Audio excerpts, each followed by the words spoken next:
నమస్కారం అండి. నేను మా పిల్లలు తీసుకొచ్చేదానికి నారాయణపురానికి వచ్చినాను.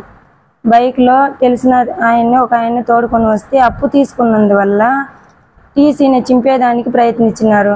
నేను చేయలేసి పీక్కున్నాను. అయినా కూడా బట్టలనంతా గుంజి బయట వస్తేనే నన్ను కొట్టి లాక్కెళ్ళి చెట్టుకు కట్టేసి మార్చేసినారు. ముందు మా ఆయన్నే చేసినారు. నైట్కి నైటే తోడుకొని వెళ్ళి మా ఆయన దిగులు పడి వెళ్ళిపోయినాడు.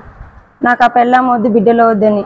వాళ్ళ తమ్ముడికి 16 లక్షలు ముందరికి నిలిచి ఇచ్చిన దానికి ఆ అప్పుకు దిగులు పడి మా ఆయన కొద్దిగా చేసినాడు. వాళ్ళు ఎట్లు ఇచ్చినారో అట్లా ఇస్తామని మంచిగానే చెప్తా ఉన్నాం. వినలేదు. చాలా దారుణంగా కొట్టి మా పిల్లోడు ఏడుస్తా ఉంటే రోడ్డుకి ఇచ్చేసి మారి చేసిండారు. ఇస్తాము, మాకు ఏదైనా లోన్ ఈయన వస్తే ఇస్తామని చెప్పినాము. ఈ మారి చేసిండారు. చీరని అంతా ఇప్పి కొట్టి తాడు తీసుకొచ్చి కట్టేసి మూతిని అంతా గిల్లి గొంతు పిసికి చంపేస్తామని బెదిరించినారు. చెప్పితే కూడా వినలేదు. దారులు పోయి వచ్చేవాళ్ళు ఈ మారి కట్టేయడం లేడీస్ని తప్పు అని చెప్పిన తర్వాత అప్పుడు కూడా ఏం లేదు. ఏమన్నా ఉంటే నువ్వు కట్టేసి తీసుకెళ్ళు అని చాలా దారుణంగా కొట్టినారు సార్. లోపల ఈ మారి చేస్తూ ఉన్నారు. ఆ ఊర్లో పోయేదానికి లేదు, వచ్చేదానికి లేదు. తెగ ఇచ్చి నేను పోయినాను నారాయణపురానికి. ఈ మారి చేసినారు. నేను వస్తే ఇట్లా చేస్తారని ముందునే చెప్తుంది. అయినా ఏం లేదు. తల్లిగా వచ్చి సంతకం పెట్టి టీసీ తీసుకొని పోవాల, పిల్లల భవిష్యత్తు ఇది అని చెప్పినారు. నేను నిన్న 1 గంట 10 నిమిషాలకు వెళ్ళినాను. ఆ 1 గంట 10 నిమిషాలకు ఆ మారి జరిగింది. నేను పోయేటప్పుడే ఇంటి దగ్గర రోడ్డు పక్కన కాసు కూర్చున్నారు. టీసీ తీసుకొని బయట వచ్చేటప్పటికి ఈ మారి చేసినారు. మునికేనప్ప, రాజా, వెంకటమ్మ, జగదీశ్వరి. పింఛన్ డబ్బులు కూడా మా పాపకి ఇచ్చేదాన్ని అప్పులు ఇచ్చిన వాళ్ళు పాప చేతిలోనికి పేర్కొని ఉండారు.